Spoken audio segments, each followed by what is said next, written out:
If you've wanted to sell your products online for a long time, but you just haven't been able to do so because of the technical learning curve, then this is your solution. By the end of this video course, you'll have the necessary knowledge to set up your e-commerce site from scratch on the WordPress platforms so that you can start generating leads, sales, and profits. So in this step-by-step video course, you're going to watch over my shoulder as I show you how to set up an e-commerce site with WooCommerce. Whether you're selling digital products or physical products, creating an e-commerce store is your first step. Now, while there are a variety of different platforms that you can use to set up your e-commerce site, WooCommerce is the #1 option if you are utilizing WordPress.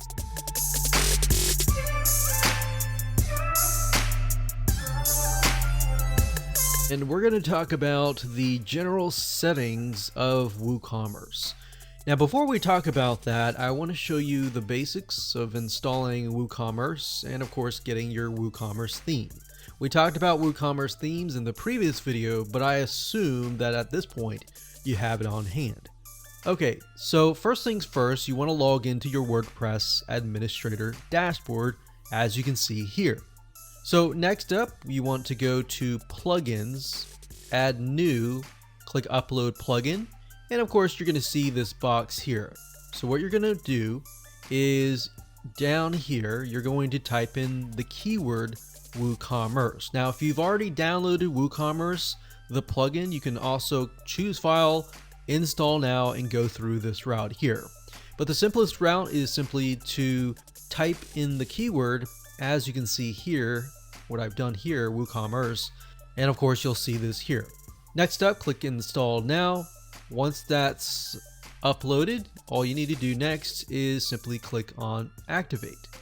So we'll wait just a second here. And once it's activated, it is good to go. Now, before we can complete it, as you can see here, it's activated. We need to go through the WooCommerce setup process, which basically just entails the basics of your site.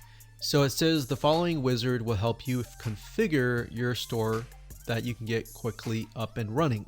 So, you fill in your location, your country, your address, your city, your state, your zip code, what currency do you want the payments to be in, what types of products do you plan to sell, and more. So I'm just going to go ahead and fill this out. And next is the payment processors. So basically, how are you going to take payments? By default, we have Stripe and we have PayPal. Stripe is free, and it's a way that you can take credit card payments. So as you can see, accept debit, credit cards, and so forth. Now, Stripe, I definitely would recommend, because if you don't have this, you would have to have PayPal. And if you have PayPal, you automatically assume that people have a PayPal account. Now, that is not always the case. That might be the case in tier 1 countries, but beyond that, some countries are not allowed to have PayPal. So with that in mind, what you want to do next is simply to check this box here and then type in an email address. So if you haven't had a Stripe account created before, all you have to do is go ahead and enter that email address here, and the system will actually go and create an account for you via Stripe. But of course, if you don't necessarily know now, you can simply uncheck this box, click on continue, and of course you can go back later down the road. Click on continue. Next, we have shipping. So shipping is mainly required if you have physical products. If you have digital products, you can simply skip this process. But if you have physical products, you're definitely going to need to fill this out. So as you can see here, it says we've created 2 shipping zones for the United States and the rest of the world.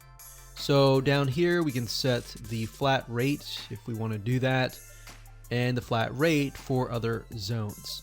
So you can do that. You can click continue.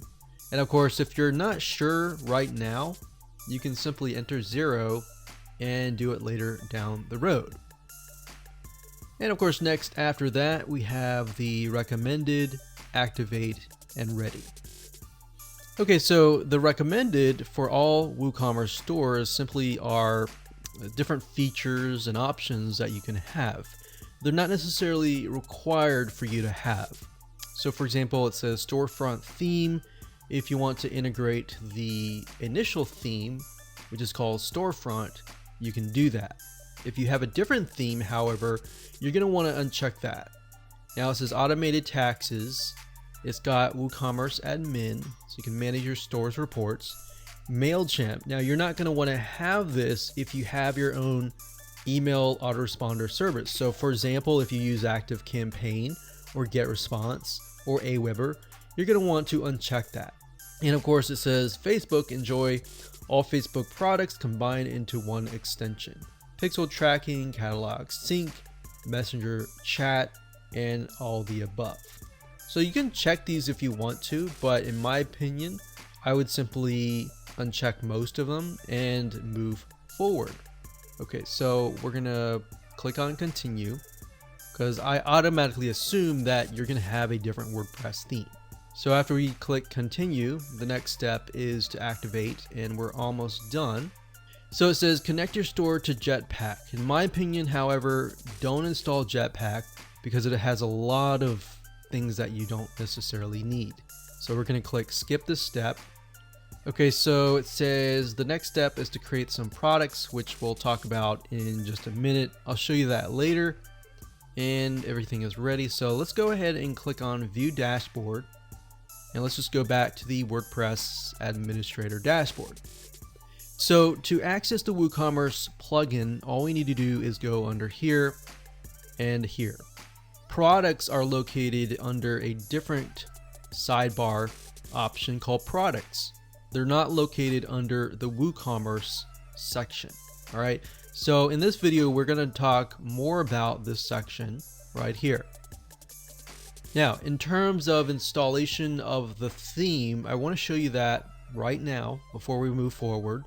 The WordPress theme is going to be installed under Appearance. So if you have to go to Appearance and then Themes, and then you'll need to find the theme, either by adding new, click Upload Theme, choose File, find the file, click Install Now, and go from there.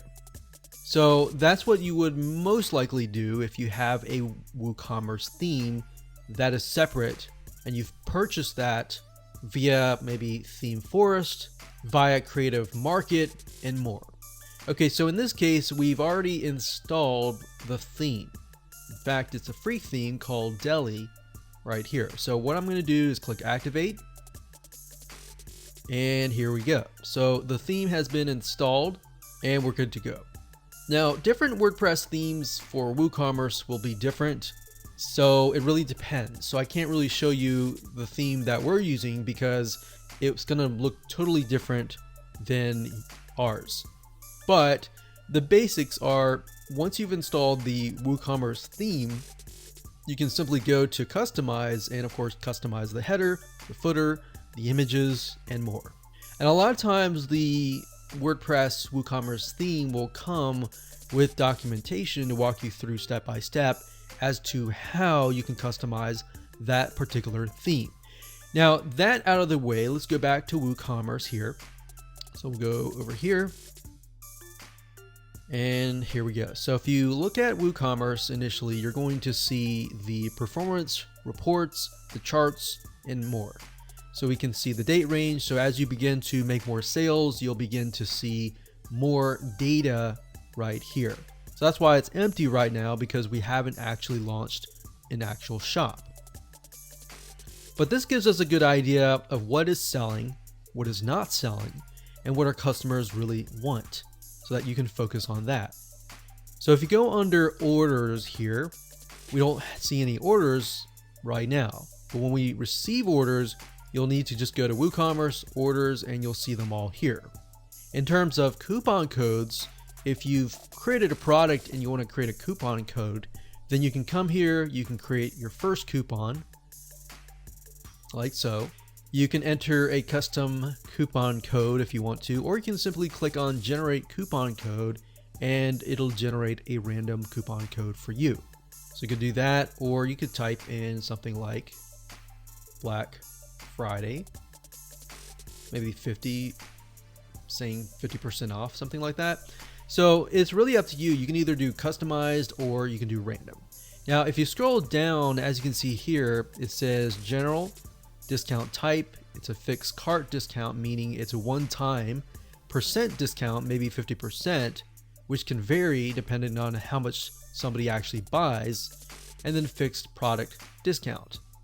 So the difference between cart discount and product discount is only focused on a very specific product, whereas a fixed cart discount is focused on everything that is in the cart.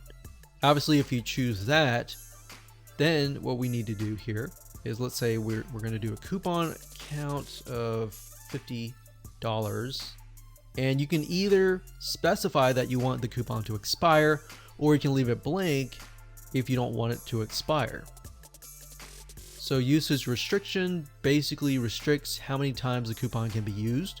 Now, because it's a product-based coupon code, we want to make sure that we select the products. But obviously in this case, we don't have any products created, but you're simply going to select the product. So once you add the products, you'll be able to see the products that are located here. You can also exclude products that you don't want to be included within the coupon. You can enter maybe a whole category has a coupon code, and you exclude categories if you want to. So that's basically all that is. As you can see, fairly simple to use, and usage limits, how many times the coupon can be used. Can it be used unlimited times, or can it only be used maybe 100 times until it expires? So that's how to utilize coupons. Next up, we have reports. So we're going to go ahead and click on leave. So this is very similar to the orders, or even this here. It's going to show you the orders, the customers, and the stock. Sales by date, sales by product, sales by category, coupons by date, and customer downloads. So this gives you a better breakdown of what is actually happening within your store. Next up, we have settings. So within settings, this is basically what we dealt with initially. So remember, we got general, we have shipping, we have payments, we have accounts, we have more. So the main differences with the wizard and what we see here are the products, and this is the actual shop page. So it's shop. And then of course we have emails.